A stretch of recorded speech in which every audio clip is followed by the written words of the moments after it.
In part 2 of Sarg-58 of the Yoga Vasistha, today we will discuss in detail concepts such as Bhadasamanadhikaranya, the realization that everything is Brahman, Jnanagni Dagda Karma, actions consumed by the fire of knowledge, and the Dagda Bija Nyaya, the logic of the burnt seed. Let's dive right in and unravel these profound truths exactly as Maharishi Vashishtha imparted them. We're going to journey sequentially through the original Sanskrit texts of Shlokas 3 and 4. We'll keep their literal meanings entirely intact, but we'll also map these ancient verses directly onto the practical realities of our lives today. Section 1. Everything is Brahman. Let's look at verse 3, found on page 826. It goes like this. Yatema sataya hina sarga basa stita pura. Tate am jagadadhyakya drishtirhina eva sataya. The literal English translation here reveals an absolutely stunning truth. The absolute, non-dual reality is the only existence. All these perceived dualities, you, me, the physical object sitting right in front of us, are ultimately sublated by and recognized as a single unified consciousness. So, this brings us to a really foundational Sanskrit term in the text, Bhadasamanadhikaranya. Now, Bhada basically means sublation or cancellation. When you finally realize the ultimate truth, the illusion of a separate, fragmented physical world is completely canceled out by the non-dual reality of Brahman.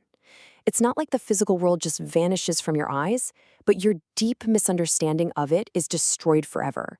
You start to literally recognize the oneness in absolutely everything. Section 2. Relativity and Ultimate Reality. Notice the profound connection we have here. Bhadasamanadhikaranya is the ancient Vedic realization that all diverse matter is, at its core, unified consciousness. Now, think about Albert Einstein's theory of relativity and the principle of mass-energy equivalence.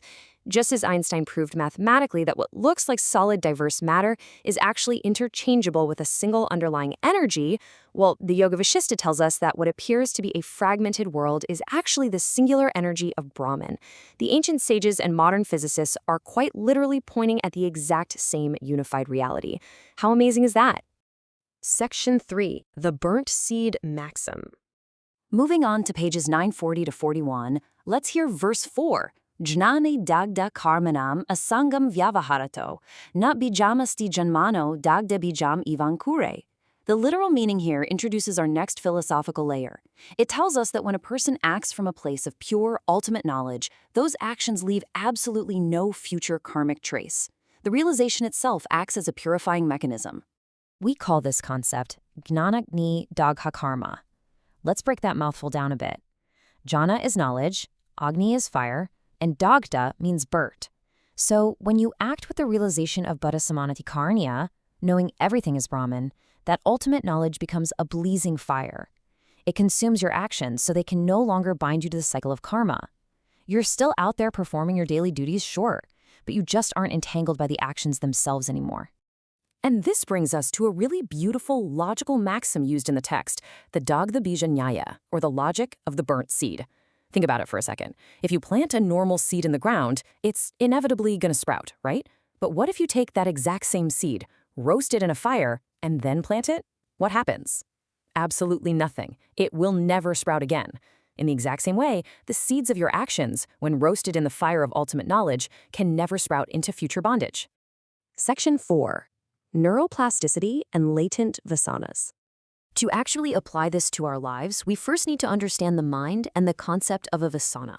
As outlined in Sarg-58, a vasana is a latent impression, a subtle desire or a deeply conditioned behavioral pattern stored right there in your mind. These vasanas are exactly like those unroasted seeds we just talked about. They just sit quietly, constantly waiting for the right external environment so they can sprout into unconscious, habitual actions that trap us. Now, we can perfectly align this ancient concept of Dagda Bija with modern neuroplasticity, which is the brain's ability to reorganize itself by forming new neural connections. When we apply the fire of conscious knowledge to a triggered vasana, we are actively interrupting old neural pathways. We're literally rewiring the brain, roasting that psychological seed so it can no longer trigger an automatic habitual response. It's a real game changer. Let's walk through this internal process step by step. Step 1. A latent vasana is triggered. Maybe it's a sudden surge of anger, fear, or a strong craving. Step 2. Instead of reacting blindly like you normally would, you apply the fire of conscious knowledge. You pause. You observe. And step 3, by consciously choosing not to engage that habit, the old neural pathway weakens. You've rewired the brain. You have successfully burnt the seed of that vasana. Section 5. Living as the witness. So, how do we stay in this empowered state? The answer lies in adopting the state of the sakshi, or the witness. To be the sakshi is to step back into the eternal, unaffected consciousness that observes the mind and the body, but never, ever gets entangled in their drama. You watch the vasanas rise and fall, you experience the world, but you don't claim these fluctuations as mine. You just remain the silent observer, completely untouched. How do we apply this incredible wisdom to our daily lives? Well, first, just try observing your thoughts without judgment. That's how you practice being the sakshi. Second, perform your daily duties without being super attached to the outcome. That is jnana nigni degda karma in action. And finally, actively recognize the underlying unity in all your daily interactions. That is living by the samanadhikaranya. By doing this, you can successfully navigate all the complexities of the modern world while remaining entirely free inside. As we conclude our explainer of shlokas 3 and 4 today, I want to leave you with this final provocative thought to carry with you. Will you continue to allow your latent vasanas to sprout into endless cycles of unconscious action? Or will you choose to be the witness, burning those seeds forever in the fire of ultimate knowledge? The choice is always yours. A humble request from the Vedmata AI family. If you found our presentation enlightening, please share our video widely so that authentic knowledge from Indian Vedic texts can reach the masses.